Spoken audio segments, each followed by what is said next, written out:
Om Swastiastu, Civitas Akademika Universitas Udayana. Di hari yang berbahagia ini saya ingin mengenalkan diri.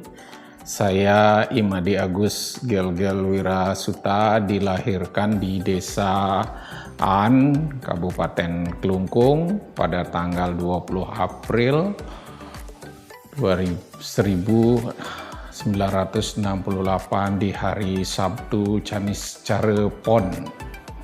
Saya meneruskan studi saya dari SD di SD 32 Negeri di Denpasar, kemudian lanjut SMP di SMP Negeri Sumerte, sekarang namanya SMP 8 Denpasar.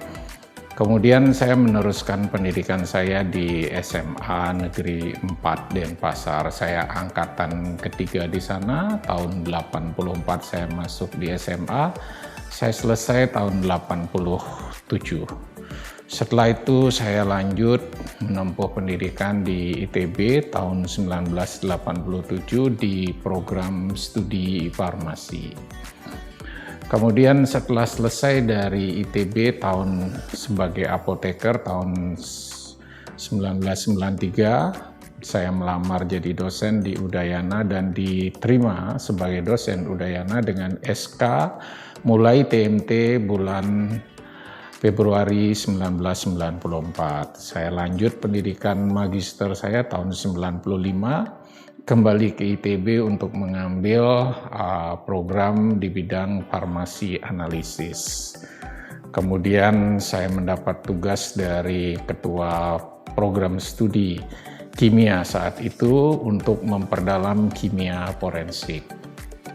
Ketika saya selesai dengan program magister dengan analisis kimia farmasi dengan tema analisis kandungan morfin di dalam urin dan memprediksi kapan waktu orang memakai, saya lanjut menempuh pendidikan saya di Jerman dengan tema toksikologi forensik. Saya bekerja di kedokteran forensik University George August Göttingen. Saya bekerja di sana 4 tahun. Di Institut Kedokteran Forensik dengan bidang toksikologi forensik.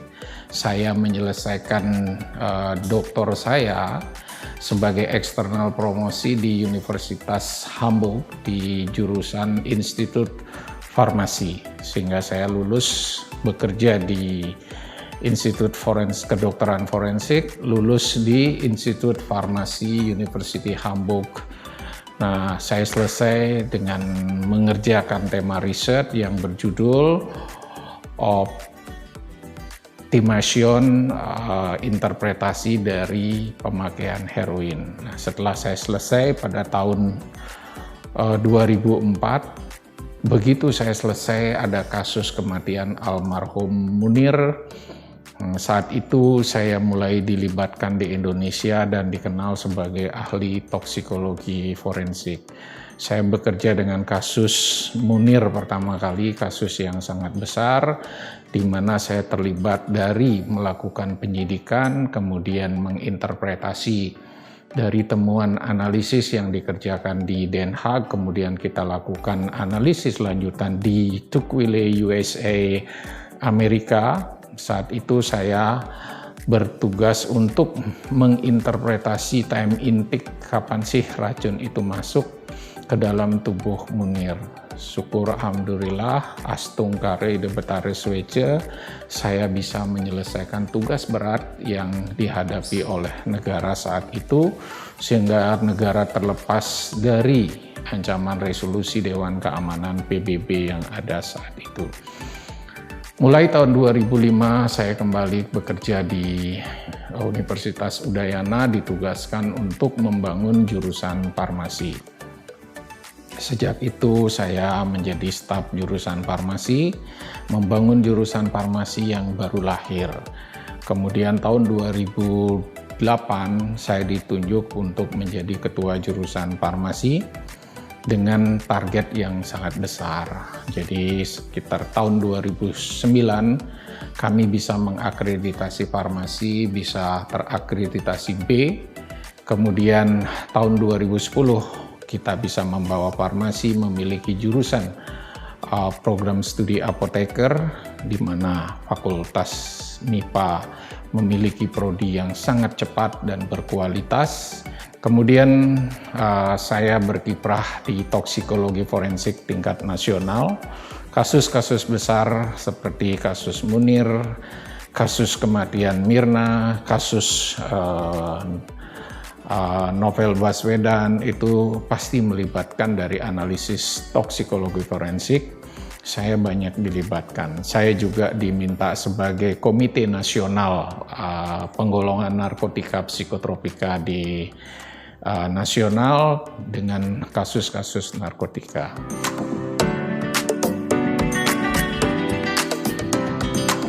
Bali memiliki lontar usade yang sudah diturunkan sejak Empu Kuturan datang ke Bali.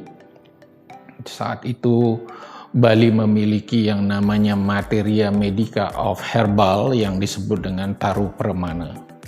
Di sana saya sangat terkesan, sangat tertarik bahwa banyak hal yang tercatat di dalam lontar-lontar yang masih harus kita gali, manfaat, formulasi, dan segala macamnya. Karena Bali menulis lontar dengan unik, tidak seperti tulisan-tulisan referen yang ada di nasional. Bali menulis lontar dengan dasaksara. Setiap tanaman ditulis dengan 10 nama sandi yang berbeda. Setiap tulisan harus diterjemahkan dengan rupa sastra, kemudian makna sastra, napas dari sastra itu sendiri, sehingga begitu sulit menerjemahkan lontar itu, mentransformasi ke dalam ilmu kekinian. Namun di dalam lontar usade itu banyak warisan yang kita harus gali. Hal itu yang memanggil saya untuk melakukan banyak riset, khususnya dengan tema standarisasi obat herbal. Nah, di sini terlihat laboratorium yang didukung oleh Universitas Udayana, laboratorium dengan peralatan TLC, ini terlengkap di nasional, laboratorium yang paling memiliki kelengkapan yang sangat lengkap. Kita fokus mengerjakan standarisasi obat herbal berbasis kandungan fitokimia yang ada di dalamnya. Dari kandungan fitokimia kami banyak melakukan pendekatan mencari yang namanya quality marker atau biomarker, sehingga tuntutan obat herbal untuk mendapatkan reprodusibilitas efikasi dari obat herbal tersebut bisa diberikan. Sehingga obat herbal dari obat tradisional Bali memiliki kualitas yang diminta oleh dunia atau WHO dengan standar sidik jari fitokimia atau fingerprint phytochemical. Jadi kita mempelajari bagaimana fingerprint phytochemical berdasarkan HPTLC spektrophotodensitometry. Kita bisa membedakan tempat tumbuh, potensial, kandungan-kandungan kimia yang bermanfaat atau aktif di dalam kandungan herbal tersebut. Sehingga kita bisa mendapatkan yang namanya quality marker, yaitu senyawa kandungan yang kita jadikan dasar untuk menetapkan hubungan dosis respon yang menjadi tuntutan dari kedokteran konvensional. Nah, dengan demikian kita bisa mendapatkan kualitas herbal yang terstandar dari satu produk batch ke produk batch yang lainnya. Ini yang kita akan terapkan di Provinsi Bali. Bekerja sama dengan Pemprov Bali, sejak tahun 2018 saya ditunjuk oleh Pak Gubernur untuk menjadi kelompok ahli pembangunan di bidang kesehatan. Kami bekerja sama membangun 3 industri pusat pengelolaan pasca panen tanaman obat yang dibangun oleh Pemprov di Kabupaten Karangasem di Desa Rendang, di Desa Pengotan Kabupaten Bangli, dan di Desa Baturiti Kabupaten Tabanan. Pemprov bekerja sama dengan Kementerian Kesehatan, di mana Kementerian Kesehatan support peralatan. Kita bangun sebagai IOT, Industri Obat Tradisional Bali. Kita ajak pengusaha untuk melakukan formulasi dari obat tradisionalnya. Salah satu yang terkenal, yang cukup membuat heboh universitas juga adalah Usade Barak. Saat itu kita mengambil produk jamu. Jamu adalah obat tradisional yang secara empiris digunakan oleh masyarakat turun-temurun. Arak di dalam lontar cukil daki dan lontar lainnya ditulis digunakan sebagai uapnya untuk menghilangkan masalah-masalah infeksi di saluran pernapasan. Kemudian kita formulasikan menggunakan ramuan obat herbal yang juga tercatat di dalam lontar Usade seperti minyak kayu putih dan juga daun jeruk purut atau daun lemo di sini kita pakai. Nah, di situ dia memiliki efek yang mampu melegakan saluran pernapasan. Perlu risetkah itu? Enggak, karena dia kita pakai sebagai data empiris. Karena peraturan berbunyi seperti itu. Setelah itu kita lakukan riset atas komando dari Pemprov. Kita lakukan uji toksisitas, kita lakukan uji klinik. Peluang ini sangat besar. Usade Barak sekarang sudah beredar sampai ke Amerika, ke Finlandia, ke Jerman. Mereka kita jual sebagai produk aromaterapi yang melegakan pernapasan.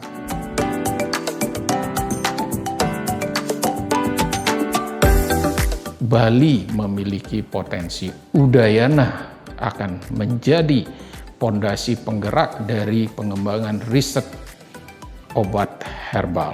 Sehingga saya di samping terkenal secara nasional sebagai toksikologi forensik, saya juga mengembangkan bagaimana standarisasi obat herbal kita menggunakan phytochemical fingerprint, sehingga kita bisa jaminkan kualitas obat herbal, efikasi terstandar dan reproducible satu batch ke batch produksi lainnya. Kita akan mengembangkan ini bekerja sama dengan seluruh ornamen yang ada di Universitas Udayana, kedokteran, farmasi, pertanian, dan juga MIPA. Dari pertanian kita akan mengembangkan budidaya tanaman herbal dengan good agriculture practice-nya, sehingga quality produk dari obat herbal akan bisa kita jaga. Dari farmasi dan MIPA kita akan mengembangkan formulasi dan kualitas dari obat herbalnya, akan kita cari di mana tanaman itu cocok ditanam dan bagian apanya yang dipanen. Kemudian dengan kedokteran kita akan kembangkan uji klinis. Kalau kita berjabat tangan, bekerja sama bersama, tidak saling menyalahkan, tidak saling menuding, kita rangkul bersama, saya yakin Udayana bisa menjadi ujung tombak dari perkembangan obat herbal nasional bahkan dunia.